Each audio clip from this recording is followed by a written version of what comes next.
Hello friends, कैसे हो? I hope आप अच्छे होंगे। हम तो इसमें पहला ही क्वेश्चन पूछा गया है, जैसा आप देख पा रहे होंगे। इसमें पूछा गया है कि निम्नलिखित में से किसने है नैतिक विकास का सिद्धांत दिया है। इसका राइट आंसर हो जाएगा जीन पियाजे। हालांकि इसका लॉरेंस कोलबर्ग ऑप्शन होता तो वो भी राइट आंसर हो जाता अगर यहाँ पर जीन पियाजे नहीं होता। एक चीज़ ध्यान रखना कि लॉरेंस कोलबर्ग है ना, इसी जीन पियाजे का शिष्य रहा है, तो निश्चित तौर से जीन पियाजे ने पहले बताया था ये सिद्धांत, नैतिक विकास सिद्धांत। उसके बाद है उनका शिष्य हुआ था कोलबर्ग, तो ये कोलबर्ग के द्वारा है बाद में इसकी सिद्धांत दिया गया था, ये कह सकते हैं।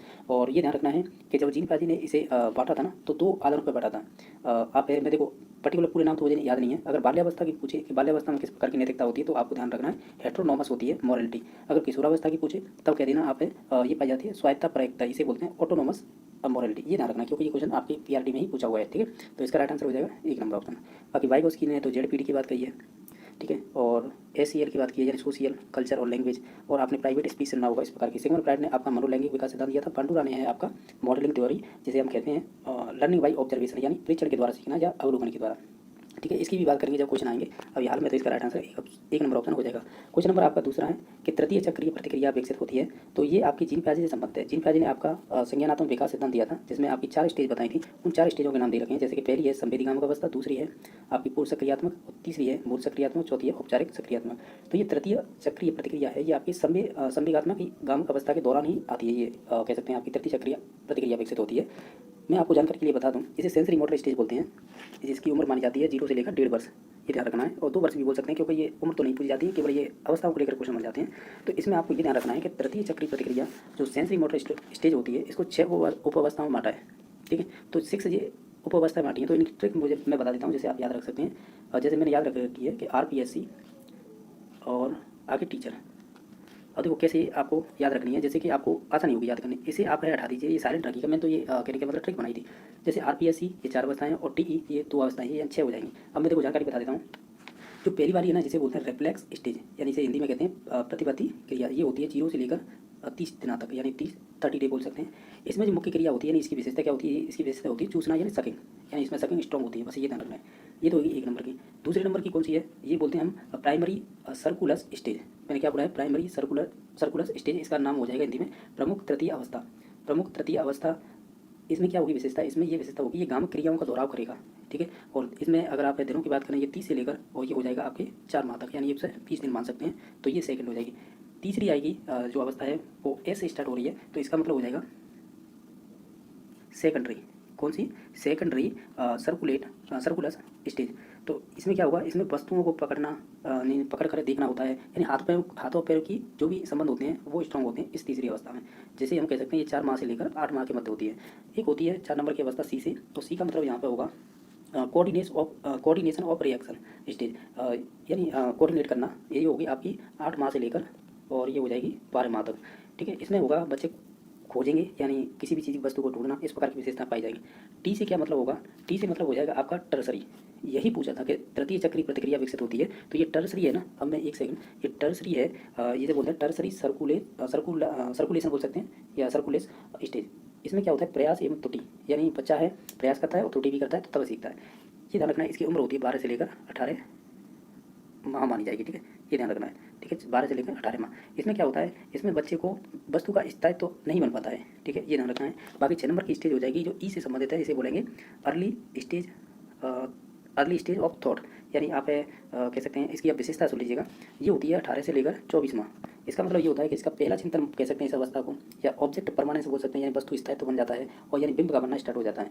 तो ओवरऑल मैंने ये 6 अवस्थाएं बताई हैं, एक बार और देख लीजिएगा अगर याद हो जाए आपको तो।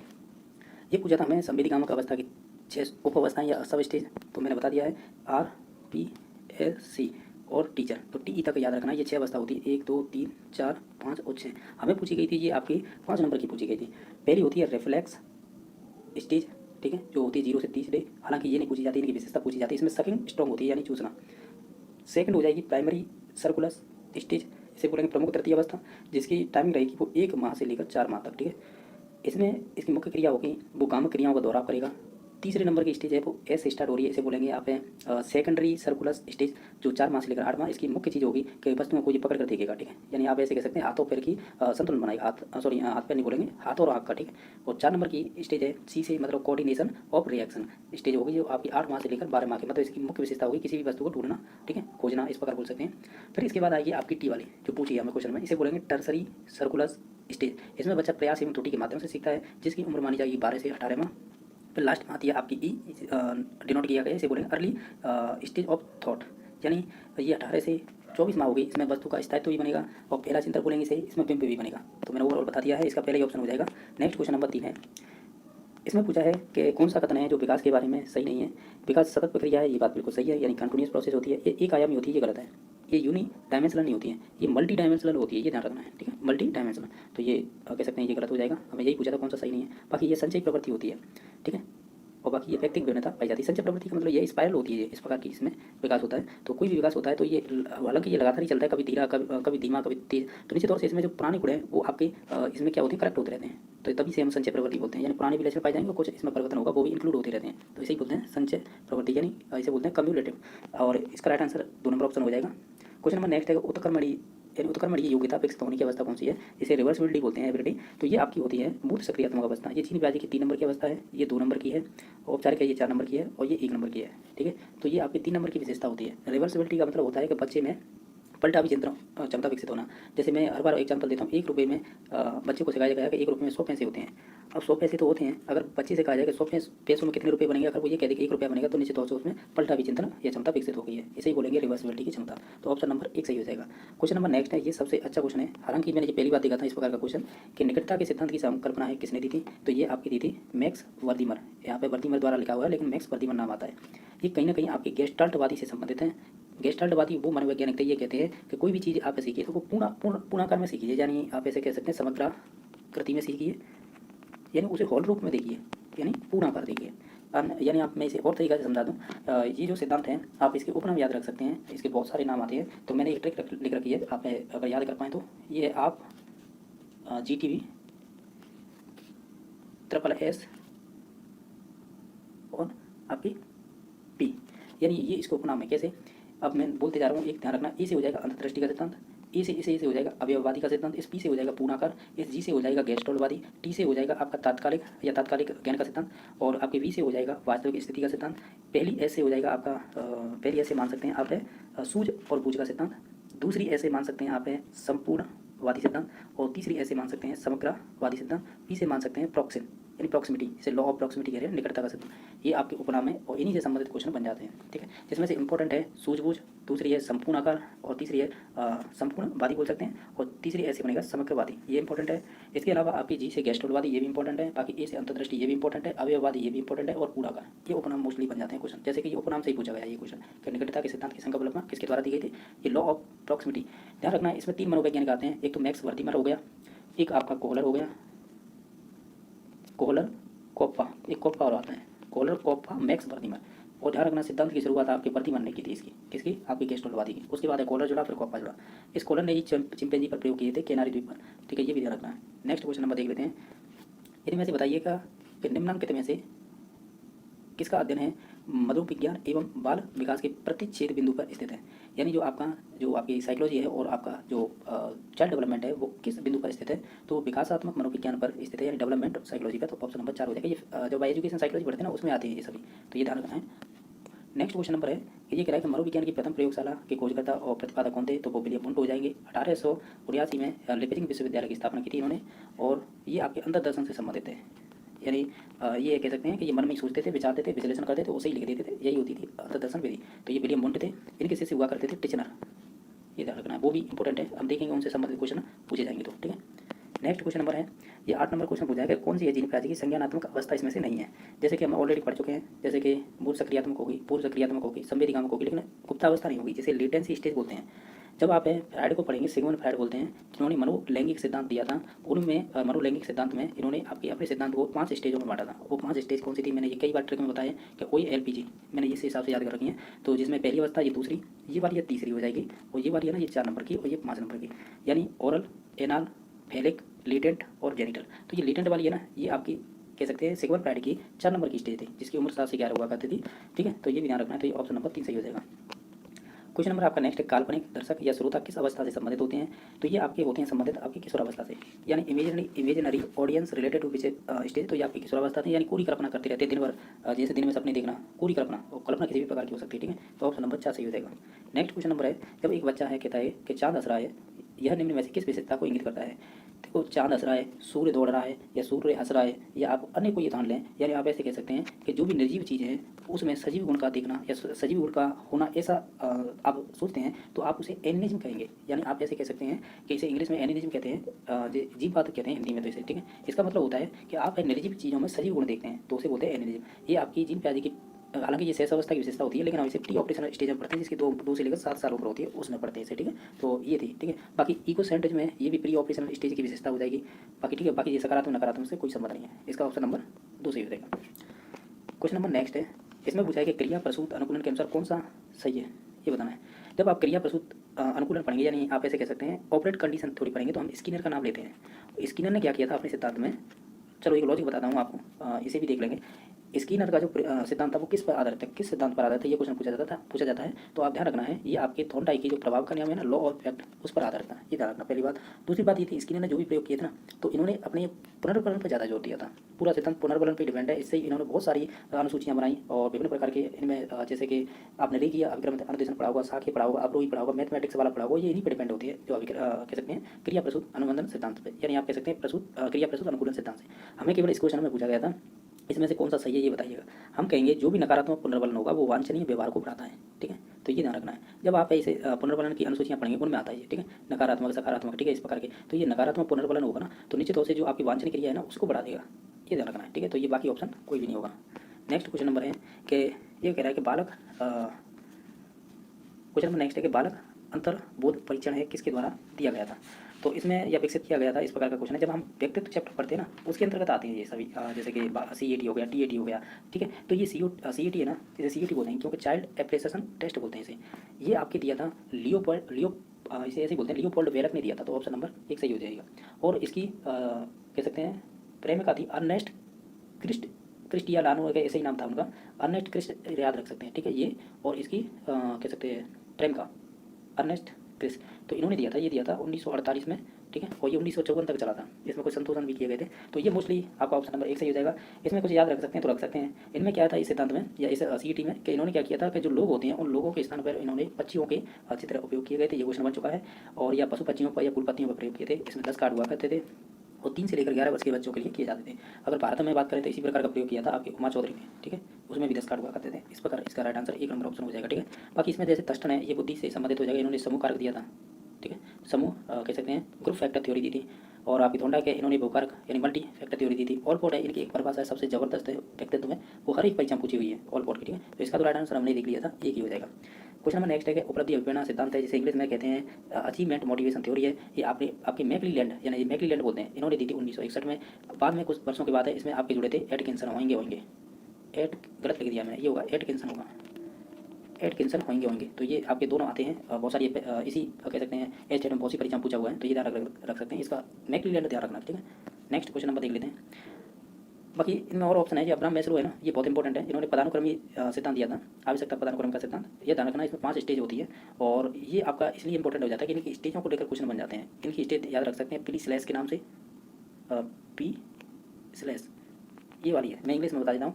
पी से हो जाएगा फिजिकली आवश्यकता यानी शारीरिक आवश्यकता, एस से हो जाएगा सेफ्टी यानी सुरक्षा भी चाहिए उसे, फिर एल का मतलब उसे प्यार भी चाहिए, लव, फिर उसके बाद एस्टीम का मतलब उसे सम्मान भी चाहिए समाज में, फिर लास्ट में स्वयं का यथार्थीकरण बोलता है सेल्फ एक्चुअलाइजेशन। ये क्रम ऊपर की तरफ चलता है। ठीक है, ये निम्न स्तर है, ये उच्च स्तर है। ये प्रकार के क्वेश्चन है। बाकी कुटलेब ने इन्होंने बुद्धि के सिद्धांत में तरल बुद्धि, ठोस बुद्धि 2 प्रकार की बताई थी। बाकी हजवर्ग के नाम में हजवर्ग है या हर्जवर्ग है, इसके बारे में जानकारी नहीं है।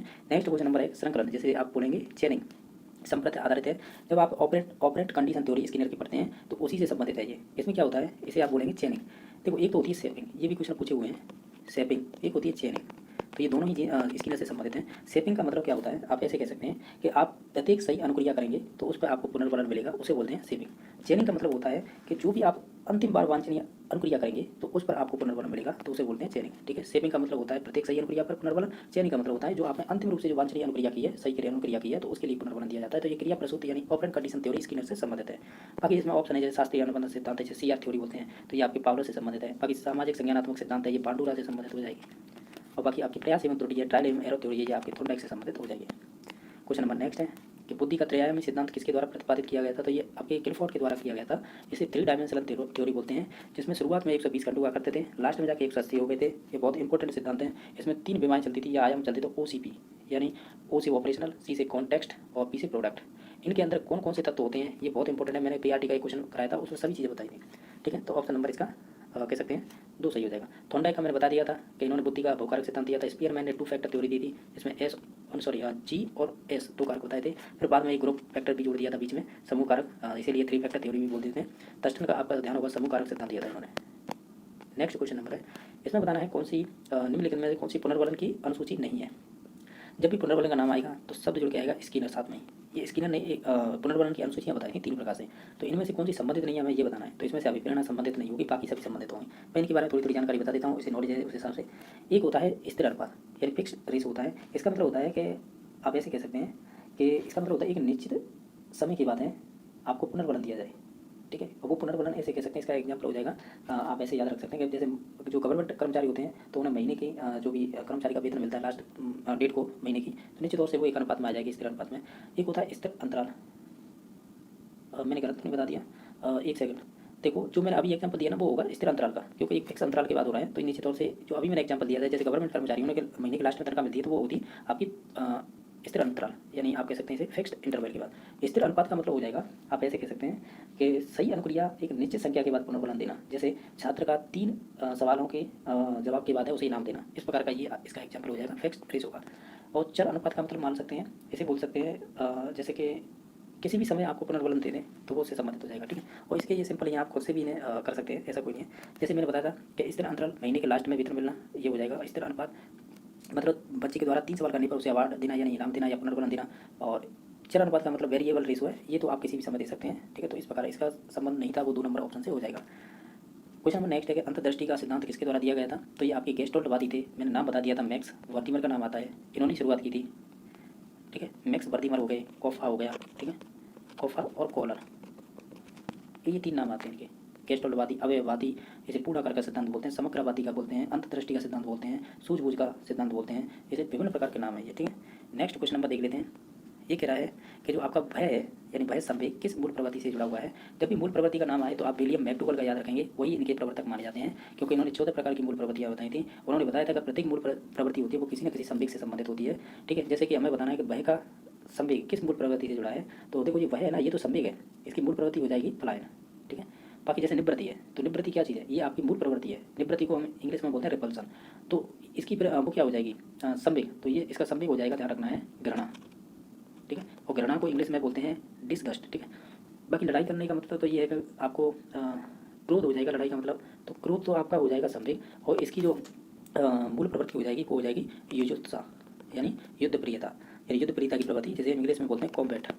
ठीक है, तो ये हो जाएगी। बाकी एक बची आपकी जिज्ञासा यानी क्यूरोसिटी। क्यूरोसिटी क्या है यहाँ पर, क्यूरोसिटी आपकी एक मूल प्रवृत्ति है। ठीक है, मूल प्रवृत्ति है, तो इसका फिर आपका संवेग क्या होगा, वो होगा आपका वंडर यानी आश्चर्य, WNDER वंडर, आश्चर्य। ठीक है, तो मैंने ओवरऑल बता दिया इसका राइट आंसर 1 नंबर ऑप्शन हो जाएगा। क्वेश्चन नंबर 19 का है, इसमें पूछा है निम्नलिखित में से कौन सा बुद्धि लब्धि का गणना करने का सूत्र है, इसमें से वो बताना है। देखो ये आपकी IQ बराबर होती है, क्या होता है IQ का मतलब होता है इंटेलिजेंट क्वार्टियन, जिसे बुद्धि लब्धि बोलते हैं। इसका फॉर्मूला होता है ME, यानी ME का मतलब मेंटल एज मानसिक आयु, पट्टी CA यानी क्रोनोलॉजिकल एज, जिसे शारीरिक आयु बोल सकते हैं, मल्टीप्लाई कर देंगे 100, ये होता है बुद्धि लब्धि का सूत्र। ये आपका अगर टर्बन नाम आता है, इन्होंने 1916 में दिया था, हालांकि यही मुख्य माने जाते हैं क्योंकि इन्होंने 100 लगाई थी इसके पीछे सूत्र में। बाकी अगर स्टर्न नाम जुड़ के भी साथ में आएगा तो भी ये राइट आंसर माना जाएगा। स्टर्न और टर्बन भी आएगा तब भी माना जाएगा, अकेला टर्बन आएगा तब माना जाएगा। ठीक है, ये ध्यान रखना, क्योंकि ये परीक्षा पूछा हुआ क्वेश्चन है, तो उसमें स्टर्न और टर्बन दोनों ही माने गए थे। हालांकि हम ये तो जानते पढ़ने के बाद कि टर्बन लास्ट में इसमें 100 जोड़ी थी, इसलिए 1916 में इसी को मानते मेन तो। ठीक है, तो ये चीज़ ध्यान रखना। तो अब इसमें से हमें छांटना था, तो 2 नंबर ऑप्शन हो जाएगा, ME अपॉन CA मल्टीप्लाई 100। इसके अलावा मैं आपको 3-4 फॉर्मूला बता रहा हूँ, आप अगर याद रखते हैं तो भविष्य में इस प्रकार की कोई भी क्वेश्चन आएगा तो आप इन सूत्रों को लेकर तो गलती नहीं करेंगे। बुद्धि लब्धि का मैंने बताया था, देखो मैं यहाँ पे लिखते जा रहा हूँ सभी को। IQ बराबर यानी इंटेलिजेंट क्वाटिएंट बोलते हैं, जैसे बुद्धि लब्धि बोलेंगे। इसका फॉर्मूला मैंने अभी बताया था, क्या होगा, MA/CA मल्टीप्लाई 100। ठीक है, प्रतीक की चीज़ बता रहा हूँ मैं। MA का मतलब हो जाएगा आपकी मानसिक आयु, CA का मतलब हो जाएगा शारीरिक आयु मल्टीप्लाई 100। अब दूसरा फॉर्मूला बता रहा हूँ मैं शैक्षिक लब्धि का, जैसे EQ बोलते हैं यानी एजुकेशनल क्वाटिएंट, यानी शैक्षिक लब्धि बराबर होता है आपका शैक्षिक आयु यानी एजुकेशनल एज, पट्टी में हो जाएगी आपकी क्रोनोलॉजिकल एज मल्टीप्लाई 100। तीसरा फॉर्मूला बता रहा हूँ मैं आपको, ये आपके यूपी टेट में पूछा हुआ है। आप AQ का मतलब यहाँ पर होगा अचीवमेंट क्वाटिएंट, जैसे निष्पत्ति लब्धि बोल सकते हैं। तो ये संबंधित हो गई शैक्षिक लब्धि यानी सॉरी शैक्षिक आयु बट्टी हो जाएगी मानसिक आयु मल्टीप्लाई 100। ठीक है, ये 3 फॉर्मूला तो बता दिए हैं। चौथा याद रख सकें तो रख लेना, एक होती है संवेगात्मक बुद्धि, जैसे EQ बोलेंगे, इमोशनल क्वाटिएंट बराबर होता है शैक्षिक लब्धि और या आपकी ये इमोशनल से संबंधित S लगी आएगी और बट्टी में हो जाएगी CA और मल्टीप्लाई 100। हालांकि हमने विभिन्न परीक्षा में देखा है ये आपका संवेगात्मक बुद्धि है ना, ये पूछी नहीं गई है। ठीक है, पूछी गई है जो मैंने अभी बात, हालांकि ये अब दोबारा नहीं लिख सकते क्योंकि टाइम लगेगा। तो ये वाले मैंने बताया ना 3, ये इंपॉर्टेंट है, ये ध्यान रखना। EQ वाला इतना इंपॉर्टेंट नहीं है। ठीक है, ठीक है, ये तो केवल संवेगात्मक बुद्धि से संबंधित विशेषताओं को लेकर क्वेश्चन बनते हैं। इसका राइट आंसर 2 नंबर था, हमने इधर की साइड लिखे थे, वो 3 इंपॉर्टेंट थे। ठीक है, अब बैक करके देख सकते हैं। नेक्स्ट क्वेश्चन नंबर है, इसमें कह रहा है ब्राउन फैन ब्रेनर के जैव पारिस्थितिकी सिद्धांत के अनुसार है नियम और कानून किसके उदाहरण हो जाएंगे। तो आपको मैं एक जानकारी बता दूं, जो ब्राउन फैन ब्रेनर है इन्होंने एक बायोलॉजिकल कह सकते हैं मॉडल दिया था, बायो इकोलॉजी बोलते हैं जैसे। इसमें आपकी 5 स्टेजें बताई थी इन्होंने। ठीक है, जिसमें से पहली हो जाएगी माइक्रो, जिसे सूक्ष्म सिस्टम बोल सकते हैं। ठीक है, इनमें सब में सिस्टम चलेगा पीछे। ठीक है, तो जैसे सूक्ष्म माइक्रो हो जाएगा, दूसरा हो जाएगा मीजो, अब तीसरा हो जाएगा इसमें दे नहीं रखा बाह्य हो जाएगा एक्जो सिस्टम, चौथा हो जाएगा आपका बृहद कह सकते हैं तंत्र, जिसे मैक्रो बोलेंगे, और लास्ट का होता है क्रोनो, जिसे हम कहते हैं समय तंत्र। ठीक है, तो इसके देखो 1, 2 जो मध्य में एक्जो, ये 3 हो जाएगा, 4 नंबर का बृहद आ जाएगा, ये 3 नंबर का दे रखा है, और जो 4 का दे रखा है वो 5 पे आ जाएगा। ये आपके 5 क्रम थे। इन्होंने क्या किया, इस सिद्धांत को इस प्रकार बांटा था, जैसे कि माइक्रो का ये भाग है, इसके बाद आएगा आपका मीजो। ठीक है, इसमें इंग्लिश दे रखी साथ ही साथ एक चलना, इसके बाद आएगा एक्जो। ठीक है, इस एक्जो के बाद आएगा आपका मैक्रो। ठीक है, मैक्रो के बाद आएगा आपका क्रोनो। इन्होंने क्या किया था, ये बताया था बच्चे के चारों ओर ये विशेषता होती हैं। क्या क्या विशेषता होती हैं, जो आपका माइक्रो वाला है ना, इसमें तो परिवार के सदस्य वगैरह आएंगे। जो आपका मीजो वाला है इसमें आपकी धार्मिक और आर्थिक परिस्थिति से संबंधित, नहीं सॉरी मीजो में आएंगे आपकी जैसे आपके संबंधित होंगे, जैसे कि टीचर से संबंध हो, पड़ोसी से संबंधित हो, वो विशेषता है। एक जो यानी तीसरे नंबर की अवस्था है, इसमें आएगी धार्मिक और आर्थिक चीज़ें। ठीक है, परिवार से संबंधित। फिर बाकी बाद लास्ट में सेकंड लास्ट में होगी मैक्रो। ठीक है, मैक्रो में आएंगे आपके सामाजिक मूल्य और जो समाज में कानून होते हैं तो वो संबंधित। लास्ट में आएगी क्रोनो, यही सबसे खतरनाक होती है क्योंकि इसमें तलाक होना पेरेंट्स का या किसी की डेथ हो जाना घर परिवार में से। तो हमें क्या पूछा था, हमें पूछा था कि नियम और कानून। हमने बताया था नियम कानून आएंगे आपको मैक्रो में, यानी सेकंड लास्ट में। इसमें मैक्रो का मतलब ये है कि आप सामाजिक मूल्यों को समझें और समाज में रहने तो उसके नियम कानून समझें। ठीक है, तो इस प्रकार इसका ऑप्शन नंबर कह सकते हैं 3 सही हो जाएगा। इसके ध्यान रखना 5 स्टेप में बांटा था इसका। ठीक है, नेक्स्ट क्वेश्चन नंबर है कि डिस्कैलकुलिया का प्रकार कौन सा है। डिस्कैलकुलिया मतलब ये होता है गणित से संबंधित गणनाओं से लेकर, यानी गणना आपको नहीं आ रही है वो संबंधित होगा। तो ध्यान रखना है, क्या ध्यान रखना है कि ये आप अब इनमें से छांटिएगा कौन सा होगा गणना से संबंधित। तो हम ये कहेंगे, क्या कहेंगे, इन सभी ऑप्शन को ध्यान से देखेंगे तो हम 4 नंबर पर जाएंगे। ये क्या है, ये अधिगम अक्षमता है, इसे लर्निंग डिसेबिलिटी बोलते हैं। अब मैं यहाँ पे आपको कुछ चीज़ें बता रहा हूँ, आप ध्यान रखना है क्योंकि ये परीक्षा में बहुत बार पूछी हैं, एक बार नहीं बहुत बार। ठीक है, तो मैं आपको बता रहा हूँ, अब 1 सेकंड रुकिएगा। ठीक है, अब आप बताते हैं हम क्या बता रहे हैं। ये लर्निंग डिसेबिलिटी, अब अगर आपसे ये पूछे कि लर्निंग डिसेबिलिटी है, ये किसने शब्द दिए है या किसने इसकी खोज की थी, या प्रवर्तक कौन माने जाते हैं, जैसे फाउंडर या प्रो फाउंडर बोल सकते हैं। तो ध्यान रखना है, इसके माने जाते हैं आपके जिसे बोलते हैं सैमुअल क्रिक। ठीक है, वो ये पूछे हुआ क्वेश्चन है आपके एस स्टेट में, सैमुअल क्रिक। ठीक है, यानी लर्निंग डिसेबिलिटी को शब्द को देने वाला। एक चीज़ और ध्यान रखना, एक शब्द और आता है ऑटिज्म, जिसे बोलते हैं स्वरहीनता। ये शब्द फिर किसने दिया था, ये दिया था आपके लियो केनर ने। ये भी ध्यान रखना, लियो केनर, इन्हें लग लेना, ये बहुत बार पूछे हुए क्वेश्चन है इसी स्टेट में, मैं बोल रहा हूँ लियो केनर। ठीक है, अब नेक्स्ट क्वेश्चन नंबर देख लेते हैं। ये डिस्कैलकुलिया ना, ये लर्निंग डिसेबिलिटी विभिन्न प्रकार की होती है, जैसे डिस्कैलकुलिया, डिस्प्लेक्सिया हो गई, डिस्कैलकुलिया, और आपकी डिसलेक्सिया हो गई, और डिसग्राफिया हो गई, और आपकी डिसफेजिया हो गई, अफेसिया हो गई। ये विभिन्न प्रकार की होती हैं। तो आपको 4 याद रखनी है, 3-4, जैसे डिस्कैलकुलिया, डिसप्लेक्सिया और डिसलेक्सिया और डिसग्राफिया, यही मोस्टली पूछ लेते हैं। वो अफेसिया बोलने से संबंधित डिसेबिलिटी होती है, उसे भी याद रख सकते हैं। ठीक है, तो इसका ऑप्शन नंबर 4 सही हो गया था। नेक्स्ट क्वेश्चन नंबर है कि इनमें से कौन सा एक सकारात्मक पुनर्वलन या पुनर्वलक के रूप में प्रयोग नहीं हो सकता है। टॉफी हो सकती है, बिस्कुट भी हो सकता है, बिस्किट और पैसा भी हो सकता है, लेकिन जो कड़वी दवा है इससे कोई लेना देना नहीं होता है किसी सकारात्मक पुनर्वलक से। ठीक है, कड़वी दवा होगी तो वो नेगेटिव चीज़ हो जाएगी। ठीक है, तो इस वजह से ऑप्शन नंबर 3 सही हो जाएगा। क्वेश्चन नंबर नेक्स्ट है, इसमें पूछा है कि इसमें से आप ये बताइएगा कि निम्नलिखित में से कौन सा निरीक्षणात्मक अधिगम का तत्व है। यानी जब भी ऑब्जर्वेशन की बात आ जाए, यानी आप लर्निंग कैसे कर रहे हैं, ऑब्जर्वेशन के थ्रू कर रहे हैं, तो ये हमेशा अल्बर्ट बांडुरा से संबंधित होगा। और अल्बर्ट बांडुरा वो व्यक्ति हैं जिन्होंने सामाजिक एक सेकंड, सामाजिक संज्ञानात्मक सिद्धांत दिया था, ये ध्यान रखना, ठीक है, बांडुरा, अल्बर्ट बांडुरा, ठीक है। तो इन्होंने क्या किया था कि इन्होंने 4 स्टेप बताए थे बच्चे किस प्रकार निरीक्षण के द्वारा सीखते हैं। तो मैं लिख देता हूँ, याद रख सकते हैं आप। पहला है अटेंशन, बच्चा को अटेंशन देना चाहिए, ध्यान देना चाहिए, पहला स्टेप। सेकंड है वो जो अटेंशन दिया है उसे ही रिटेन करना है, यानी पुनः धारण करना है। तीसरा है कि उसे ही फिर रिप्रोडक्शन करना है, ठीक है, या रिप्रेजेंट करना है, ऐसे बोल सकते हैं। और चौथा स्टेप है उसे मोटिवेशन मिलेगा इससे।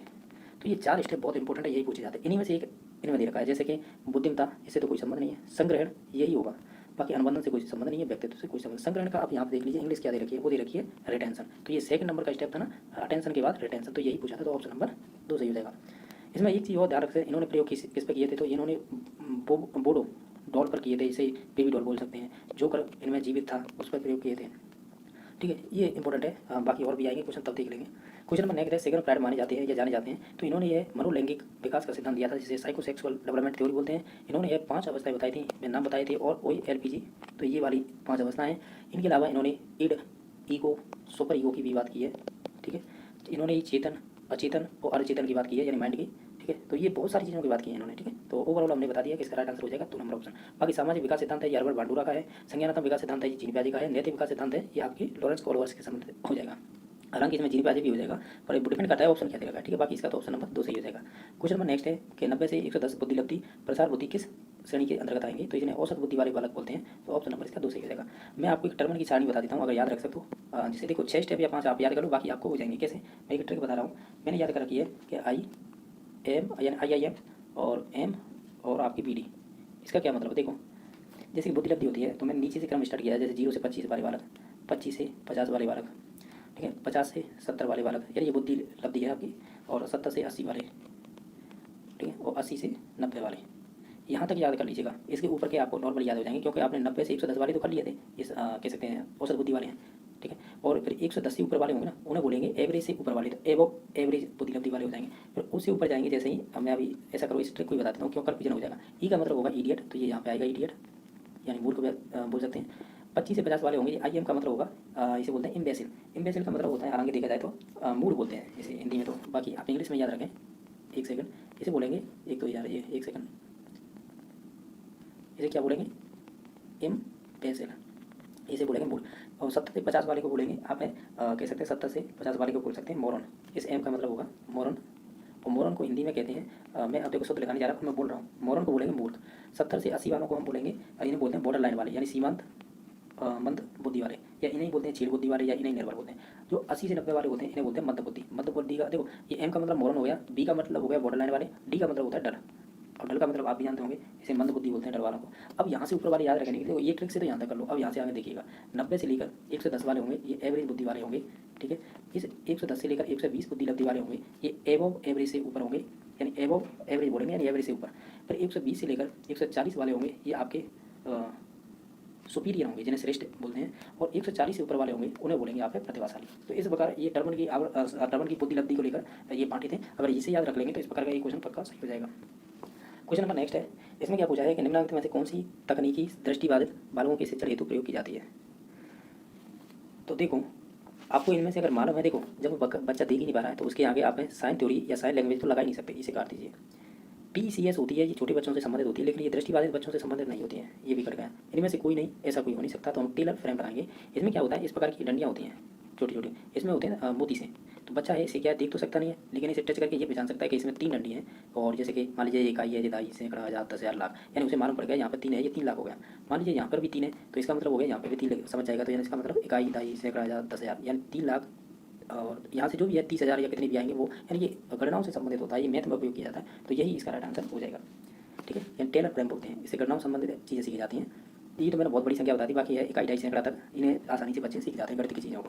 तो इसका फिर 3 नंबर ऑप्शन हो जाएगा। क्वेश्चन नंबर नेक्स्ट, बोगोडोल पर किया गया अनुसंधान अधिगम किस सैद्धांतिक दृष्टि की पुष्टि करता है। हालांकि मैंने बता दिया था, ये आपके सामाजिक अधिगम से संबंधित हो जाएगा। जो आपके पांडुरा जी हैं, अल्बर्ट पांडुरा, ये उन्हीं से संबंधित है। बाकी हमने और बात कर ली थी, इसे आप मैंने वहाँ पर नहीं बता पाया था, इसे मॉडलिंग थ्योरी भी बोलते हैं, ठीक है। तो ये भी ध्यान रखना है।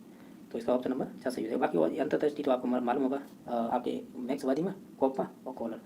और गुप्त अधिगम लेटेंट लर्निंग है, ध्यान रखना है, लेटेंट लर्निंग है, ये टॉलमेंस से संबंधित है, ठीक है। लेटेंट अवस्था की बात करेंगे तो फिर तो ये चीज़ उससे संबंधित हो जाएगी फ्राइड से, उसकी 4 नंबर की अवस्था है, ठीक है, लेटेंट। स्थान अधिगम प्लेस लर्निंग, ये कहीं ना कहीं गुड लेविन से संबंधित है। बाकी सामाजिक तो वही थी आपकी इसे आपके अल्बर्ट बांडुरा से। क्वेश्चन नंबर नेक्स्ट है, कोलबर के अनुसार दंड से बचने हेतु नैतिकता का विकास किस स्तर के अंतर्गत आता है। आप इन सभी ऑप्शनों को देखेंगे तो ये आपकी जैसे प्री कन्वेंशनल है, ये कन्वेंशनल है और ये आपकी पोस्ट कन्वेंशनल है। यानी ये लेवल है, ये फर्स्ट लेवल है, ठीक है, ये सेकंड लेवल है, ये थर्ड लेवल है। तो ये हर एक लेवल की दो दो अवस्थाएं बताई थी, ठीक है, हर लेवल की दो दो अवस्थाएं बताई थी। तो इस प्रकार ये 6 अवस्था हो जाती हैं। हमें क्वेश्चन में ये पूछा है कि आप तो दंड से बचने हेतु नैतिकता का विकास किस अवस्था में होता है या किस लेवल में। तो ये आपका हो जाएगा अगर देखें तो ये प्री कन्वेंशनल है, यानी 1 नंबर की अवस्था होगी ना, यानी 1 नंबर की अवस्था तो नहीं बोलेंगे, 1 नंबर का लेवल है, इसी में आती है आपकी पहली अवस्था, जिसे बोलते हैं ओबीडेंस, सही है ना, ओबीडेंस एंड पनिशमेंट ओरिएंटेशन बोलते हैं, जिसे बोलते हैं दंड एवं आज्ञाकारिता, ये उसी से संबंधित है, ठीक है। बाकी सेकंड स्टेज आती है इसी की, वो उसे बोलते हैं हम इंस्ट्रूमेंटल ओरिएंटेशन, यानी अहंकार और सुखवादी की अवस्था, जिसमें टिट फॉर टैट की कंडीशन लगती है, ठीक है। तो ये इसी से संबंधित है। बाकी इसमें 2 अवस्थाएं आती हैं, वो आपको मालूम होगा। एक तो आती है आपकी रिलेशन वाली, रिलेशन मतलब होता है कि आपकी अंतर संबंधित होते हैं, जैसे आपके नाइस बॉय और गुड गर्ल। इसमें फिर एक और आती है लॉ एंड ऑर्डर, कानून को मानना। फिर उत्तर रूढ़िवादी में 2 आती है, एक तो सोशल कॉन्ट्रैक्ट आता है और दूसरा आता है एथिकल वादी, ठीक है, यूनिवर्सल एथिकल वाली। तो ये आपकी 6 स्टेज है, 3 लेवल थे। तो इसका ऑप्शन नंबर 1 सही हो जाएगा। क्वेश्चन नंबर आपका 29वां है कि अधिगम अक्षमता शब्द का सर्वप्रथम प्रयोग किसने किया था, यानी लर्निंग डिसेबिलिटी की बात हो रही है। तो मैंने बताया था सैमुअल क्रिक हो जाएगा, ठीक है। अगर ऑटिज्म शब्द की बात करें कोई भी, तो ऑटिज्म शब्द किसने दिया था, वो दिया था लियो केनर ने। जो ऑप्शन नंबर 1 दिखाई दे रहा है ना, वो यही है, लियो केनर, ठीक है। बाकी सेकंड प्राइड तो हम जानते हैं, डाउन का हमें पता नहीं है, तो इसमें से ऑप्शन नंबर 3 सही हो जाएगा। क्वेश्चन नंबर नेक्स्ट है, एक बालक का उसकी माता के प्रति जो अट्रैक्शन यानी आकर्षण है, ये प्राइड ने क्या कहा था। देखो अब इसे शांति से समझना, मैं एक एक चीज़ बता देता हूँ इसमें कि सिगमंड फ्राइड ने जो अपना सिद्धांत दिया था उसे 5 अवस्था में बांटा था, जिसे मनोलैंगिक विकास का सिद्धांत बोलते हैं, ठीक है। 5 स्टेज कौन सी थी, मैंने कई बार लिखा है, वही एलपीजी का नाम बता, मैंने ऐसे याद कर रखी है, ये एलपीजी, ठीक है। ये पहले नंबर की होती है अवस्था, ये दूसरे नंबर की होगी, ये वाली तीसरी होगी, क्योंकि याद करने में उल्टा सीधे हो जाए कोई बात नहीं, हमें तो याद होना चाहिए। ये 5 अवस्थाएं, जिसमें से जो पहले वाली अवस्था, ये गलत लिख दिया, ये 4 नंबर की ये होगी, 3 नंबर की ये होगी। ये मैंने कई बार बताया कि मैं तो याद करने के लिए उल्टा सीधे अक्षर है इधर उधर कर लिए, लेकिन याद हो गए ये है, ठीक है। तो आप समझ गए, 1 नंबर की, 2 नंबर की, ये 4 नंबर की है, ये 3 नंबर की, हालांकि 2 पैसे 3 इधर आएगा, लेकिन याद करने के लिए कर लिया, ये 4 नंबर, ये 5 नंबर। तो ये फैलिक स्टेज है ना 3 नंबर की। अब इसको डिवाइड कर रखा है इन्होंने, ये बोलेंगे फैलिक स्टेज। अब इस स्टेज की पहले तो उम्र याद रखिएगा 4 से 6 वर्ष होती है, ठीक है। अब इसमें 2 प्रकार की ग्लैंड्स पाई जाती हैं, एक तो इलेक्ट्रा, ठीक है, इलेक्ट्रा ग्लैंड्स। इसकी विशेषता सुनिएगा, ये पाई जाती है गर्ल्स में, और गर्ल्स का अट्रैक्शन होगा अपने फादर की ओर, ठीक है। एक पाई जाती है ऑडिपस ग्लैंड्स, ये किस में पाई जाएगी, बॉय में। और बॉय का अट्रैक्शन किसके साथ होगा, यार ये लिखा नहीं जा रहा, एक सेकंड, बॉय का अट्रैक्शन किसके साथ होगा, अपनी मदर के साथ। इस प्रकार की ये विशेषता होती है। यानी आप ऐसे ध्यान रख सकते हैं कि जो एक बालक है उसकी माता के प्रति अगर आकर्षण है, इसका मतलब है बालक है तो ऑडिपस हो जाएगा, और अगर उसकी माता के प्रति उसका अट्रैक्शन है तो इसका मतलब है कि ये आपकी ऑडिपस ग्रंथि हो जाएगी, ठीक है। और किस अवस्था में आती है, फैलिक स्टेज। फैलिक स्टेज है 3 नंबर की अवस्था, जिसकी उम्र होती है 4 से 6। इसमें और भी ऑप्शन दे रखे हैं, इलेक्ट्रा, इलेक्ट्रा मैंने बताया था ये गर्ल होगी, और गर्ल का अट्रैक्शन किसकी ओर होगा, अपने फादर की ओर। ये ऑडिपस था, ये बॉय हो जाएगा, याद रख सकते हो, ओ यानी बॉय, तो ये हो जाएगा आपका मदर से, मदर की ओर अट्रैक्शन। नैतिक द्वंद्व है, तो ये तो आपकी मॉरल कॉन्फ्लिक्ट है, ये आपकी 3 या 4 प्रकार की होती देखेंगे। और बाकी मौखिक ओरल कॉम्प्लेक्स, ये पहले नंबर की अवस्था हो जाएगी जी सिगमंड फ्राइड की।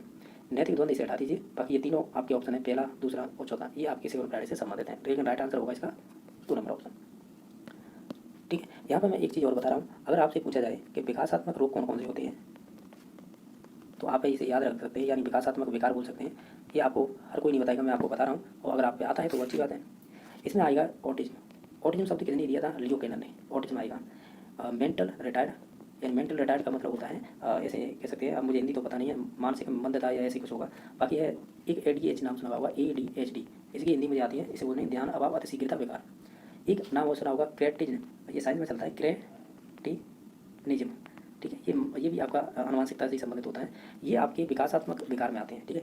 इसी के साथ आपकी एक होती है लर्निंग डिसेबिलिटी, तो इसे भी ध्यान रख सकते हैं। लर्निंग डिसेबिलिटी है, ये सब दिया था आपके किसने दिया था, या लर्निंग डिसेबिलिटी बोल सकते हैं, ऐसे लेकिन टॉपिक दिया जाता है विशिष्ट, मैं बता देता हूँ, विशिष्ट अधिगम अक्षमता, ठीक है। और इसमें से लर्निंग डिसेबिलिटी बोलते हैं इसका दूसरा नाम। तो ये किसने दी थी, तो ये दी थी आपके सैमुअल क्रिक ने, ये हमने अभी क्वेश्चन किया था, सैमुअल क्रिक ने। इसमें विभिन्न प्रकार की डिसेबिलिटी होती है, जैसे आपकी डिसलेक्सिया हो गया, डिस्प्लेक्सिया हो गया, डिस्कैलकुलिया हो गया, डिस्ग्राफिया हो गया, ये इसमें आती है, ठीक है। ये इंपॉर्टेंट थी, मैंने आपको बता दिया है, ठीक है। बाकी और भी क्वेश्चन देख लेते हैं इसी वीडियो के अंतर्गत।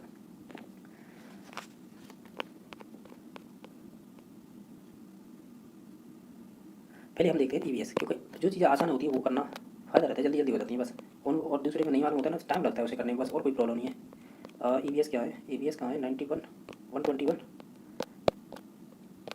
चलो आ गए अब, तो यही है क्वेश्चन नंबर है यहाँ से देख लेते हैं, क्योंकि इसकी जो आपकी जेबीटी मेंस होगी ना, या जेबीटी का पेपर होगा था, इसमें 10 क्वेश्चन पूछे जाएंगे, इन्हीं से संबंधित होंगे। 2-3 होंगे वो टीचिंग मेथड के हो जाएंगे, और बाकी 7-8 क्वेश्चन लगभग वो थ्योरेटिकल आएंगे जैसे इसमें पूछे जाते हैं। क्वेश्चन नंबर 121 और क्या पूछा गया है इसमें, देखते जाना आप। ये कह रहा है कि जो डिस्पोजेबल होती हैं यानी प्रयोज्य हैं, जो प्लास्टिक प्लेटों एवं गिलासों का उपयोग नहीं करना चाहिए, क्योंकि इसका एक रीजन दीजिएगा। हम कहेंगे ये जैव अविघटनीय पदार्थ के बने होते हैं, यानी ये कह सकते हैं ये नॉन बायोडिग्रेडेबल मटेरियल के बने होते हैं, ये सड़ती गलती नहीं है, इस वजह से ऑप्शन नंबर 1 सही हो जाएगा इसका।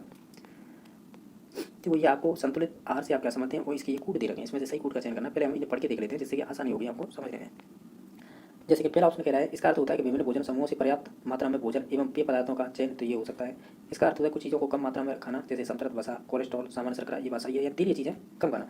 बाकी तीसरा इसका अर्थ है कि किसी भी आवश्यक पोषक वांछनीय स्तर तक ग्रहण करना, यानी जो भी आपकी प्रोटीन है, वसा है और कार्बोहाइड्रेट की मात्रा में कम से ये मिनिमम तो जो साइंस के अकॉर्डिंग वो तो खानी चाहिए, ये बात सही है। 4 नंबर इसका अर्थ है कि संतुलन प्राप्त करने को लंबे समय तक भूखे रहना, ये गलत है, भूखे नहीं रह सकते। तो हम ये कहेंगे 1, 2, 3 कहीं ना कहीं ये संतुलित भोजन या आहार से संबंधित है, तो ऑप्शन नंबर 2 सही हो जाएगा। क्वेश्चन नंबर नेक्स्ट है, इसमें पूछा है कि निम्नलिखित में से कौन सा सही समूह का चुनाव कीजिए जो जीवाश्म ईंधन नहीं है। जीवाश्म ईंधन वो होते हैं जो पेट्रोल, डीजल, केरोसिन ये होंगे, ठीक है। तो इसमें से कौन सा संबंधित नहीं है, एक तो हवा होगी, लहरें और सूर्य। बाकी जैसे इसमें कोयला आ रहा है, इसमें पेट्रोल आ रही है, इसमें लकड़ी आ रही है और इसमें सीएनजी आ रही है, तो ये आपके संबंधित कैसे होंगे, जीवाश्म से। और हमें क्या पूछा था कि कौन नहीं है संबंधित, तो फिर 1 नंबर हो जाएगा जिसमें हवा, लहरें, सूर्य। नेक्स्ट क्वेश्चन नंबर है, इसमें से उच्च वेदन क्षमता की विकिरण कौन सी होगी। इसमें से होगी गामा विकिरण, क्योंकि गामा रे होती है ना, इसकी वेदन क्षमता सर्वाधिक होती है। अगर आपके शरीर में कहने का मतलब ये अगर रे गुजारी जाए ना तो सीधी निकल जाएगी शरीर को फाड़ते हुए, या कैसे भी समझो, यानी आर पार हो जाएगी, ऐसे कह सकते हैं। इतनी वेदन क्षमता होती है इसकी, सर्वाधिक इसी की होती है। बाकी पराबैंगनी, एक्स डायफ्रैक्ट इनकी नहीं होती इतनी जितनी गामा की होती है, ठीक है। तो ऑप्शन नंबर 2 सही हो जाएगा। क्वेश्चन नंबर नेक्स्ट है, इसमें से कृत्रिम पारिस्थितिकी तंत्र कौन सा है। तो हम ये कहते हैं, क्या कहते हैं, जो मछली का जैसे एक्वेरियम बोलते हैं, तो यही हो जाएगा। बाकी ये जंगल है, ये आपका नेचुरल होगा, झील भी नेचुरल होगी, तालाब भी नेचुरल होगा। तो ऑप्शन नंबर 3 सही हो जाएगा। क्वेश्चन नंबर नेक्स्ट है, जब मुंह से हवा को चूने के पानी युक्त एक प्रकार में प्रवाहित किया जाता है तो चूने का पानी दूधिया हो जाता है। यह दूधिया पर किस गैस की उपस्थिति का सूचक है, तो ये आपका संबंधित होता है CO2 गैस से। ये प्रयोग है कि आप जैसे कैल्शियम आपने सुना होगा बुझा हुआ चूना, बिना बुझा हुआ, तो कैल्शियम ऑक्साइड होता है, तो ये तो बिना बुझा हुआ चूना होता है। और एक होता है कैल्शियम हाइड्रोक्साइड, ठीक है, ये होता है आपका कह सकते हैं बुझा हुआ चूना। तो ये उसी से संबंधित है, इसमें CO2 प्रवाहित करेंगे ना तो कैसा हो जाता है, पानी दूधिया हो जाता है, ठीक है। तो ऑप्शन नंबर 6 सही हो जाएगा। क्वेश्चन नंबर नेक्स्ट है, एक जीवाश्म ईंधन इनमें से नहीं है। और शुरुआत में हमने क्वेश्चन शायद इसी प्रकार का किया था, कहाँ है, ये रहा 123 नंबर। देखो यही क्वेश्चन पर पूछ लिया इन्होंने, 123 वाला क्वेश्चन है, यहाँ पर फिर से पूछ लिया है। तो इनमें से नहीं है वो चूज करना है। तो देखो है वो देख लीजिएगा, संपीड़ित प्राकृतिक गैस होती है, ठीक है। और इसमें से जो LPG है ये भी हो जाएगी। बाकी जो नहीं होंगी वो होगी तरल हाइड्रोजन जिसे HL बोलते हैं, और एक पॉलीथीन एथिलीन टरथैलिक जिसे PET बोलते हैं, ये दोनों ही होंगे, ठीक है। तो इसका राइट आंसर 2 और 3 दोनों हो जाएंगे। क्वेश्चन नंबर नेक्स्ट है कि जब एक प्रिज्म में श्वेत प्रकाश को गुजारा जाता है तो सबसे कम झुकाव, ये कक्षा 10th से पूछा है। तो इसमें लाल रंग का है ना, वो कम झुकाव होता है। ये कि आपने ऐसा प्रिज्म सा देखा होगा और इसमें से ऐसे प्रकाश की किरण गुजरती है, ठीक है, यानी एक ही किरण है ये विभिन्न तरंग रे में चेंज हो जाती है। तो इसमें आपने देखा होगा इस प्रिज्म में से गुजरने के बाद है ये कुछ रेखा इधर जाएंगी, रे कुछ इधर जाएंगी, कुछ इधर। तो ये है ना, ये विवग्योर है, विवग्योर। तो ये विवग्योर है ना, लास्ट ये सीधी निकल जाती है तो आर होती है, और जो बैगनी वाली होती, सॉरी ब्लू है, सही है, ब्लू हो जाएगी। तो ये नीचे रह जाती है, तो हम क्या कहेंगे, क्या कहेंगे, हम ये कह रहा था, देखो ये सर्वाधिक कोण बनाएगी, ये और कम बनाएगी, ये और कम बनाएगी, ये और कम, ये और कम, यानी सबसे ज़्यादा हमें पूछा था कि झुकाव किसका होगा। तो झुकाव पे देखो इसी का होगा, किसका, यहाँ पे ये वाला नीचे की साइड होगा, जो ऊपर तो सीधी जा रही है। तो हम ये कहेंगे जो आपकी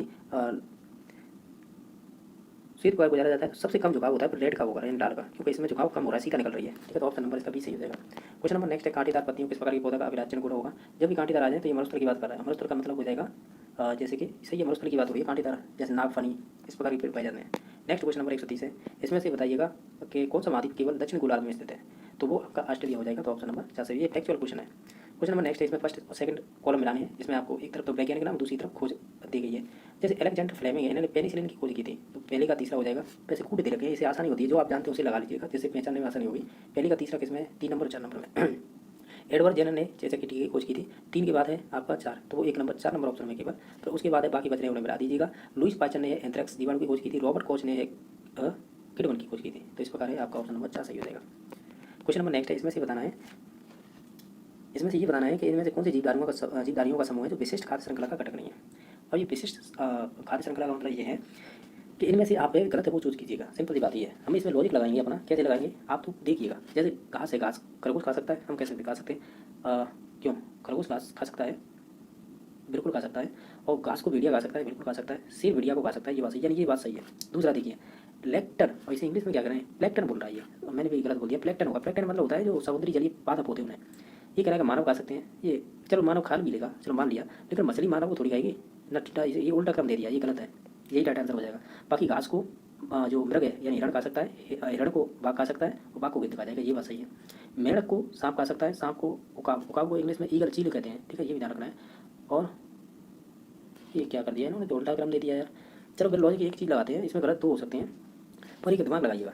हम ये कर लेते हैं क्योंकि हमें इसमें स्टेप में ना खाद्य श्रृंखला एक विशिष्ट खाद्य श्रृंखला इसमें से देखिएगा, जैसे घास को टिड्डा खाएगा, टिड्डे को मेंढक खा जाएगा, मेंढक को सांप खा जाएगा, सांप को आपका चील खा जाएगा, जैसे उकाब कह रहे हैं, तो ये क्रम हो सकता है, ठीक है। बाकी पहला सही था, तीसरा सही था और चौथा इसलिए सही है क्योंकि उल्टा सीधा क्रम है, लेकिन हालांकि बेटर सही रहा है, लेकिन ये वाला बिल्कुल ही नहीं बैठ रहा है, ये तो उल्टा ही क्रम दे रखा था, तो ऑप्शन नंबर इसका 2 सही हो जाएगा।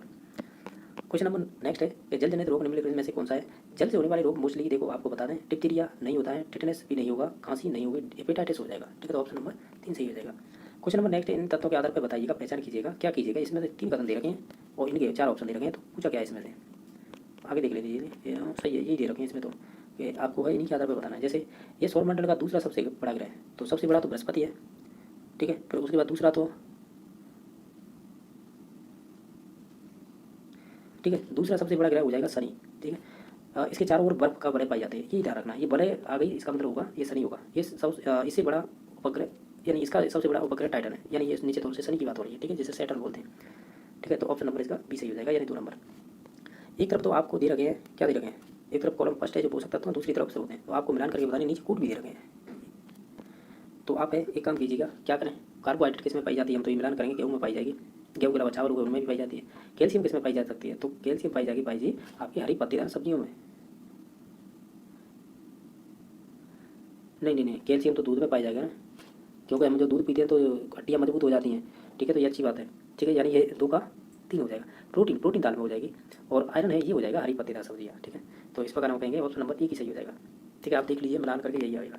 नेक्स्ट क्वेश्चन नंबर है, ये आपको परत पूछिए वायुमंडल की, तो लगभग दूरी से सुमेलित कीजिए, नीचे देखिए किलोमीटर से, यानी आप ये कि इनकी किलोमीटर की दूरी बताइए, कितने किलोमीटर है, ठीक है, इस प्रकार का ये क्वेश्चन है। तो आप सौरमंडल तो जानते होंगे, ये पहली परत होती है, तो ये संबंधित हो जाएगी आपकी पृथ्वी की सतह से 20 किलोमीटर दूरी पर, ठीक है। फिर दूसरी आती है कौन सी, दूसरी आती है आपकी समताप मंडल, किससे संबंधित हो जाएगी, किलोमीटर में देखें तो ये हो जाएगी, क्योंकि ये 20 तक तो होगी, तो 20 से ऊपर आएगी, 20 से 60 हो जाएगी। फिर मध्य मंडल है, ये संबंधित हो जाएगा आपका मध्य मंडल देखो 60 तक हो गया, तो फिर 60 से ऊपर चलेंगे, 60 से 120, तो ये मध्य मंडल। बहिर्मंडल हो जाएगा 120 से ऊपर वाला, जो भी 600 तक दे रखा है, इस प्रकार आप मिलान करेंगे तो ऑप्शन नंबर 2 सही बैठ रहा है। आपको है एक तरफ कॉलम फर्स्ट सेकंड दे रखे हैं, एक तरफ तो आपको कह सकते हैं बायोस्फीयर रिजर्व दे रखे हैं, सेकंड में उनकी भौगोलिक स्थिति बतानी है, कहाँ पर स्थित है। तो देखिएगा नीलगिरी कहाँ पर है, नीलगिरी रिजर्व, इसमें कूट दे रखे हैं, क्योंकि कूट से आसानी यूँ होती है कि आपको अगर 1-2 मालूम है तो बाकी आप आंसर लगा सकते हैं, इस वजह से। तो इसमें कूट चलो यहाँ तक आ रहे हैं सभी, देखिए आप जो जानते हैं उन्हें लगा लीजिएगा, वही राइट आंसर हो जाएगा। जैसे नीलगिरी है, ये आपके चलो नीलगिरी हमें नहीं पता है, हम जानते हैं सुंदरवन रिजर्व को, ठीक है, तो सुंदरवन रिजर्व है, ये आपका संबंधित है आपके पश्चिमी बंगाल से, ठीक है, तो हम इसे मिला देंगे इससे। और एक नंदा देवी है, ये आपके उत्तराखंड से संबंधित है, तो इसे हम इसे मिला देंगे उत्तराखंड से। अब ये 2 देख लीजिए किस में, यानी 2 का 4, 2 का 4 किस में है, यानी बी का 4। अगर देखा जाए तो बी का 4 है केवल 2 नंबर, सॉरी 3 नंबर ऑप्शन में, बाकी 4 का पहला भी मिल रहा है, तो इसका मतलब ऑप्शन नंबर 3 सही हो जाएगा। बाकी बचे जैसे नीलगिरी है, हालांकि मुझे मालूम था ये केरल से संबंधित है, लेकिन इसका ऑप्शन नंबर ये दे रखा है, जैसे कि तमिलनाडु का क्षेत्र है, कर्नाटक और केरल, इन सभी क्षेत्रों को हम नीलगिरी रिजर्व बोलेंगे, यानी तीनों की सीमा में फैला हुआ है इसलिए। बाकी आपका मन्नार की कहानी है, ये बचा हुआ है, तो ये आपको हो जाएगा जो तमिलनाडु के तटीय क्षेत्र से 20 द्वीप पाए जाते हैं, वहाँ तक की जो फैली हुई कह सकते हैं क्षेत्र है, वो मन्नार की कहानी कहलाती है, तो इस प्रकार इसका 3 नंबर ऑप्शन हो जाएगा। क्वेश्चन नंबर नेक्स्ट क्या होगा, यदि निम्न खाद्य श्रृंखला में से एंटीलॉप मृग यानी हिरण अनुपस्थित हो जाए। अगर कोई भी ये क्रम दे रखा है, इसमें से मान लीजिएगा आपका एंटीलॉप मृग है, यानी जो खत्म होने की स्थिति में, अगर ये खत्म हो जाए तो क्या होगा, तो इसका मतलब हो जाएगा कि इस मृग को जो खाने वाला है ना, जो बाघ, इसकी समष्टि में कमी आ जाएगी तथा घास की समष्टि बढ़ जाएगी, ये बात सही है। क्यों, ये 4 नंबर ऑप्शन सही बैठ रहा है इसमें से। अगर मृग है वो घास को खाता है, अगर यही खत्म हो जाएंगे तो इसका मतलब घास को खाने वाले मतलब इसकी घास की जनसंख्या क्या बोले, मात्रा बढ़ जाएगी। और बाकी जो बाघ है ये डिपेंड है मृग पर, अगर ये मृग ही खत्म हो जाएंगे तो निश्चित तौर से जो बाघ हैं उनकी भी कमी आ जाएगी, क्योंकि भोजन पर ये डिपेंड है इसी मृग पर, तो ये समाप्त हो जाएंगे तो ये भी समाप्त हो जाएंगे, तो हम ये कहेंगे बाघ की समष्टि में कमी आ जाएगी और घास की समष्टि बढ़ जाएगी, ठीक है, तो ऑप्शन नंबर 4 सही हो जाएगा। क्वेश्चन नंबर नेक्स्ट है, एक तरफ तृतीय दिवस दे रखे हैं, आपको मिलान करना है, जो आप जानते हैं उसी लगा दीजिएगा, वही राइट आंसर हो जाएगा। जैसे हम जानते हैं क्या कि 2 फरवरी को आपका विश्व क्या मनाया जाता है, इसमें मनाया जाएगा वेटलैंड यानी आर्द्रभूमि दिवस। 21 मार्च को आपका मनाया जाता है, हम तो ये जानते हैं पर्यावरण दिवस कहाँ पर है, ये 4 नंबर पर ये मिल जाएगा। 1 दिसंबर को शायद एड्स दिवस मनाते हैं, तो 2 दिसंबर को क्या मनाते हैं, देखो हम जानते हैं हमने 2 मिला दिए। अब और देखते हैं 1 का 2 किस में है, तो इन तीनों में फिर देखिएगा सी का 4 नंबर, सी का 4 नंबर केवल एक ऑप्शन में, यानी एक नंबर के में। और इस ठीक है, क्योंकि हमने बाकी 4 नंबर तो इसलिए काट दिया था क्योंकि ई का सेकंड नहीं था इस वजह से। तो इसका मतलब ऑप्शन नंबर 1 सही हो जाएगा। बस केवल 2 का ही मालूम था। जैसे 21 मार्च की बात करें तो 21 मार्च का मतलब होता है विश्व वानिकी, 2 दिसंबर का मतलब होगा भोपाल त्रासदी केस जो 1984 में हुआ था। तो ये इस प्रकार मिलान होगा तो ऑप्शन नंबर 1 सही हो जाएगा। यानी कमी और रोग दे रखे हैं, किस विटामिन की कमी से कौन सा होता है। मैंने यही बताया था कूट में, तो आपको जो मालूम है केवल वो लगा दीजिएगा, उसके बाद तो बाकी तो अपने आप सही हो जाएंगे। जैसे विटामिन ए की कमी से रतौंधी रोग होता है, एक का दो किस किस में है, केवल 2 ऑप्शन में, पहले और दूसरे में। आयरन की कमी से है हमें रक्ताल्पता यानी एनीमिया रोग हो जाता है, खून की कमी, तो बी का हो जाएगा 4, तो बी का 4। और केवल और भी आगे देखना होगा क्योंकि 2 में भी यही मिल रहा है। फिर देखिएगा कैल्शियम की कमी से हमें हो जाता है हड्डियों कमजोर हो जाती है, ये 3 मिलेगा, सी का 3, है केवल ऑप्शन नंबर 1 में, यही राइट आंसर हो जाएगा। बाकी जो बचा है ना आयरन की कमी से, उससे हो जाएगा घेंगा रोग जिसे कलकंड बोलते हैं, तो ऑप्शन नंबर 1 हो जाएगा। फिर ऐसे आ गया मिटाने वाला। एक तो वैश्विक पर्यावरण समस्याएं दे रखी हैं फर्स्ट कॉलम में, सेकंड में दे रखी है उनके कारण सुमिलित करने हैं और सही कूटों की सहायता से मिलान करना है। जैसे अब मैंने फिर बताया, इन सबको क्या कीजिए, कूटों को याद रखिएगा, इन्हीं के आधार पर आप आंसर डायरेक्टली लगा सकते हैं। अब इसमें से एक गायब हो रहा है, कोई बात नहीं है, जो है उसी के आधार पर हम पता करेंगे। 4 नंबर में क्या क्या दे रखा है, तीसरा, ठीक है। तो देखो ओजोन परत है ना, तो ओजोन परत को देखिएगा, ठीक है। ओजोन परत संबंधित किससे हो जाएगी, ये हो जाएगी ओजोन परत संबंधित है, ये हो जाएगी CFC और क्लोरीन युक्त यौगिकों का उत्सर्जन, यानी आपकी ओजोन परत का 6 हो रहा है, वो 3 नंबर ऑप्शन से हो रहा है इसका मिलान। हरित गृह प्रभाव का मतलब होता है जहाँ पर आप ये कह सकते हैं, क्या कह सकते हैं हम, हरित गृह प्रभाव के लिए हम 2 नंबर, सॉरी 1 नंबर पर मिलाएंगे। क्यों मिलाएंगे, क्योंकि CO2 की मात्रा चाहिए हमें हरित गृह प्रभाव में। जो कांच के घर होते हैं ना, उसमें सूर्य की किरण आ जाती है पर वो बाहर नहीं जा पाती है, यानी वो CO2 की जो भी गैस होती है ना उसकी तापमान बढ़ा देते हैं। तो हम पहले पे चले जाएंगे, यानी पहले का तीसरा और आपके दूसरे का पहला, यानी पहले का हमने मिला दिया था तीसरा और आपका दूसरा है उसका मिला दिया था पहला, ये तो हमने मिला दिया। अब देख लीजिएगा किस ऑप्शन में पहले का तीसरा है, एक तो 2 नंबर में, 3 नंबर में, चौथे में भी हो सकता है, वह भी देख लेंगे। फिर कह रहा है सेकंड का एक किसमें, इसमें भी है, और आपके इस 3 नंबर ऑप्शन में नहीं है, ठीक है। तो आप एक काम कीजिएगा, अब वो देखिए अम्लीय वर्षा,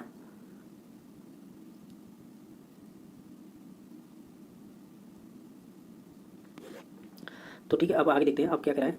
अब देखो जैव विविधता में कमी होने का रीजन है, 4 नंबर दे रखा है ना, इसका लॉजिक लगाएं तो क्या हो सकता है। अगर जैव विविधता में कमी आ रही है तो इसका मतलब होगा कि जो वनस्पति प्राणी समूह का समाप्त होना, यानी आप कह सकते हैं डी का सेकंड। तो आपका डी का सेकंड देखिए किसमें है, डी का सेकंड, तो 3 नंबर ऑप्शन में सही है, ठीक है। तो बाकी अब इसमें देख लीजिएगा, अब चौथा भी ऑप्शन आ गया, यानी बी का फर्स्ट हो गया था, पहले का हो गया था तीसरा, बी का हो गया था पहला, और सी का क्या हो गया है, सी का हो जाएगा, हमने लगाया था अम्लीय वर्षा के लिए हो जाएगा आपका नाइट्रोजन एवं सल्फर ऑक्साइड का उत्सर्जन। जैव विविधता का मतलब हो जाएगा कि जो आपके वनस्पति हैं और आपके समूह समाप्त हो जाना, ठीक है। बाकी 2 हमने पहले मिला दिए थे, इस वजह से ऑप्शन नंबर 4 सही होगा। यानी आप इसका मैंने बताया ना, ये क्या है कि स्क्रीन छोटी पड़ रही थी, इस वजह से ऑप्शन सही दिखाई नहीं दे रहे हैं। हालांकि आप खुद से करेंगे ना, जब पेपर हाथ में होगा तो वो आसानी होगी इसे करने हैं। क्वेश्चन नंबर नेक्स्ट है, हड्डी खाद के रूप में प्रयोग की जाती है क्योंकि इन पौधों के लिए निम्नलिखित पोषक तत्व होंगे। जो हड्डी खाद का मतलब क्या हो गया, तो उसमें तो देखो हड्डी में होती है कैल्शियम और फॉस्फोरस भी होती है, तो देखो इसमें कैल्शियम तो दे नहीं रखा है लेकिन फॉस्फोरस दे रखा है, तो हम इसी पे जाएंगे। जब भी आप कहते हैं हमारी हड्डियाँ मजबूत होती है तो इसमें कैल्शियम और फॉस्फोरस पाया जाता है, इसी वजह से हमारे दांत, हड्डी ये सभी मजबूत होती है। तो इसमें हड्डी खाद का मतलब होगा या तो कैल्शियम होगा उसमें या फॉस्फोरस। क्वेश्चन नंबर नेक्स्ट है, निम्नलिखित में से कौन सा महासागर ऑस्ट्रेलिया के पश्चिम तथा अफ्रीका के पूर्व में स्थित है। इसे आप बोलेंगे हिंद महासागर है, जो भारत के नीचे की तरफ है वो वाला, ठीक है। तो ऑप्शन नंबर 3 सही हो जाएगा, वो 2 हो जाएगा सही। क्वेश्चन नंबर नेक्स्ट है, वायु प्रदूषण के प्राकृतिक स्रोत कौन कौन से होंगे। तो हम कहेंगे एक तो वनस्पति का विघटन, यही एक वायु प्रदूषण का प्राकृतिक स्रोत होगा, ठीक है। तो ऑप्शन नंबर इसका 3 सही हो जाएगा।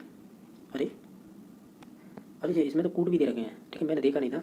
तो देखो प्राकृतिक स्रोत क्या होगा वायु प्रदूषण के, तो ज्वालामुखी विस्फोट होना, जंगल की आग लगना, वनस्पति विघटन होना, बाकी ऑटोमोबाइल का निकास है, इससे कोई मतलब नहीं है, तो हम कहेंगे ABC, ऑप्शन नंबर 3 सही हो जाएगा।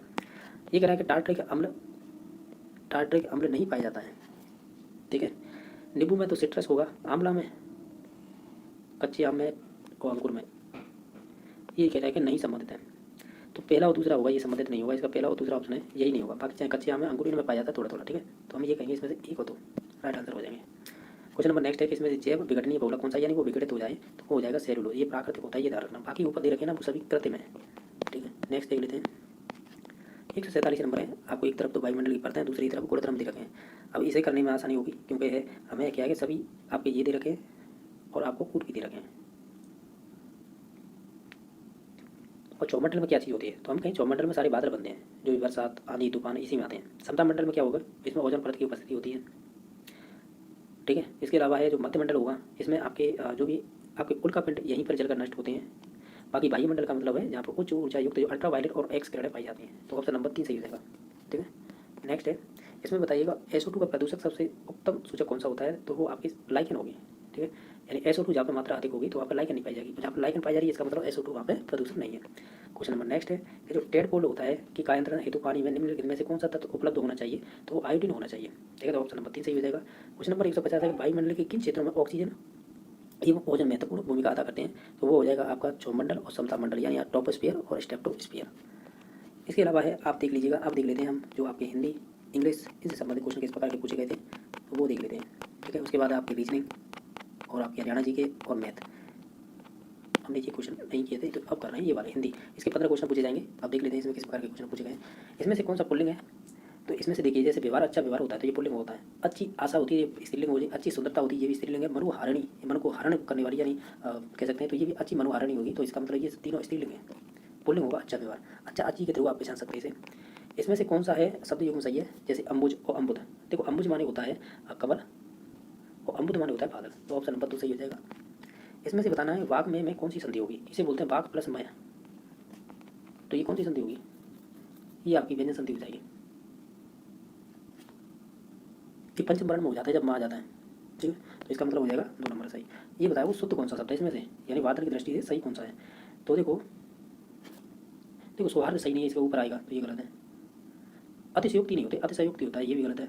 ये तदुपरांत नहीं हुआ, तदुपरांत होगा, ये भी गलत है। तो आजीविका सही है, तो ऑप्शन नंबर 4 सही है। नेक्स्ट, पिताजी बहुत देर से टहल रहे हैं वाक्य में कौन सी क्रिया प्रयुक्त हुई है, देखो देखो इसमें देखो लॉजिक लगाना होगा। पिताजी है बहुत देर से टहल रहे हैं, क्या टहल रहे हैं इसका कोई भी निकल के वो नहीं आ रहा है, यानी क्रिया तो दे रखी है लेकिन इसमें कर्म नहीं है कोई। पिताजी टहल रहे हैं, क्या टहल रहे हैं, कोई लॉजिक नहीं निकल रहा है, तो ये अकर्मक है, यानी इसमें कर्म नहीं है, कर्म अनुपस्थित है, ठीक है। तो ऑप्शन नंबर 4 सही हो जाएगा। इसमें से कौन सा शब्द यानी शुद्ध वाक्य को बताइएगा, जैसे असत्य बोलना उसकी आदत है, तो असत्य बोलना उसकी आदत है, तो इसमें से शुद्ध बताना था ना, तो देखते हैं। देखो इसमें लॉजिक लगाएंगे, मैंने तो गलत काम करना ही नहीं, देखो गलत और फिर नहीं ये दोनों नहीं आ सकते, ये गलत हो जाएगा। बच्चे को काट कर फल खिलाओ, ये होगा, ये फल को काट कर बच्चों को खिलाओ इस प्रकार का होगा, ये गलत सेंटेंस है, तो ये भी गलत हो जाएगा। और 4 नंबर ऑप्शन है तुम सीता और मैं आज खेलेंगे, ये कहीं ना कहीं सेंटेंस है, ये बाकी असत्य बोलना उसकी आदत है, हो सकता है इसमें से ये उसकी है या ये गलत हो सकता है, तो हम ये कहेंगे ऑप्शन नंबर 4 सही हुआ, शुद्ध वाक्य। क्वेश्चन नंबर नेक्स्ट है, इसमें से उपसर्ग नहीं जुड़ा है वो बताइएगा। उपसर्ग लगते हैं आगे, प्रत्यय लगते हैं पीछे, तो इसमें वी जुड़ रहा है ना, वी प्लस नम्रता, सु प्लस अच्छ, इसमें यण संधि हो जाएगी। देखो इसमें कु प्लस संग, देखो एक सेकंड रुकना, क्या रुकना, देखो सु प्लस अच्छ हो जाएगा यहाँ पे, तो सु उपसर्ग जुड़ा हुआ है। कुलीन का मतलब हो जाएगा कु यानी बुरा लीन, ठीक है। कुसंग का मतलब हो जाएगा कु यानी बुरा संग या बुरी संगति, तो इनमें तो सभी में आ रहा है, तो इसका मतलब हो गया कि विनम्रता है ये मूल शब्द है, एक तरह से कह सकते हैं, यानी ये आपके इसमें उपसर्ग नहीं हुआ, ये ऐसे बोल सकते हैं, तो ऑप्शन नंबर 1 सही हो जाएगा इसका। गलत बता दिया यार, दोबारा कर लेते हैं कोई बात नहीं। वी और नम्रता, तो इसमें तो है सु प्लस अच्छे हमने कर लिया, इसमें भी है कुसंग में, लेकिन ध्यान रखना ये कुलीन है ना, ये मूल शब्द है, ठीक है। माफी चाहूँगा उसके लिए जो पहले मैंने गलत बता दिया था, यही राइट आंसर होगा 3 नंबर। अब क्वेश्चन नंबर नेक्स्ट है, इसमें से आप ओष्ठ नहीं है यानी जो उच्चारण स्थान जिनका ओष्ठ नहीं है वो बताना है। देखो उ ओष्ठ होगा, व वकार दंतोष्टम, तो ये हो जाएगा, ये भी व हो जाएगा, लेकिन ये नासिका होती है, जो पंचम वर्ण होते हैं ना उनका उच्चारण स्थान नासिक होता है, यानी नाक के स्वर से बोले जाते हैं, जैसे अनुस्वार बोलते हैं, तो निश्चित तौर से नासिक हो जाएगा, इसका 4 नंबर ऑप्शन नहीं होगा ओष्ठ से संबंधित। बाकी आपका 39 नंबर क्वेश्चन है, इसमें बताना है, क्या बताना है कि जो जंगल की अग्नि होती है उसके लिए एक शब्द यूज करेंगे, तो हम उसे कहेंगे दावाग्नि, तो ऑप्शन नंबर 1 सही हो जाएगा। इसमें से और भी हम जानते हैं, जैसे जठराग्नि का मतलब पेट की आग, ठीक है। बाकी हमें इसका मालूम नहीं, 2 ऑप्शनों का। मधुरमा शब्द का प्रत्यय जुड़ा हुआ है मधुरमा में, यानी पीछे की साइड है, तो मधुर शब्द है, बोलिए ध्यान रखो। इस मधुर में आप क्या लगाएंगे, इमा मधुरमा बन जाए, तो हम कहेंगे इसमें लगा दीजिएगा आप इमा, ऑप्शन नंबर 2 सही हो जाएगा। वज्र देह में कौन सा समास है, यानी वज्र रूपी देह, वज्र रूपी शरीर बोल सकते हैं, तो ये कर्मधार हो जाएगा क्योंकि विशेष विशेषण इसमें से, यानी वज्र देह वज्र रूपी देह, तो इसका मतलब यहाँ विशेषता बता रहा है, इस वजह से कर्मधार हो जाएगा। क्वेश्चन नंबर नेक्स्ट है, अरे ये विस्मयाद बोधक वाक्य है, तो इसमें अव्यय अंकित कीजिए कौन सा है इसमें से, जरा इधर आओ, अरे जरा इधर आओ, अरे जरा इधर तो आओ, ठीक है। इसमें अव्यय क्या हो जाएगा, इसमें हो जाएगा विस्मयाद बोधक, क्योंकि इसमें विस्मयाद बोधक चिन्ह लगा हुआ है। क्वेश्चन नंबर नेक्स्ट देख लेते हैं, इसमें क्या पूछा है, इसमें पूछा है पिताजी बहुत देर से टहल रहे हैं, ये क्वेश्चन हम कर चुके थे, आक्रामक, इसमें क्या हो जाएगी आक्रामक क्रिया, ये 35 नंबर है यार, ये ऑलरेडी कर चुके हैं, हम करेंगे 43 नंबर अब के लिए को किस कारक चिन्ह से संबंधित है, तो संबंधित हो जाएंगे सब प्रदान के लिए। कवि का स्त्रीलिंग क्या होगा, तो इसे हम बोलेंगे कवयित्री, ऑप्शन नंबर 2 सही हो जाएगा। इनमें से तद्भव शब्द नहीं है, इसका मतलब वो तत्सम होगा, तो तत्सम इसमें से पुत्र होगा। बाकी ये सभी आपके तद्भव शब्द हो जाएंगे।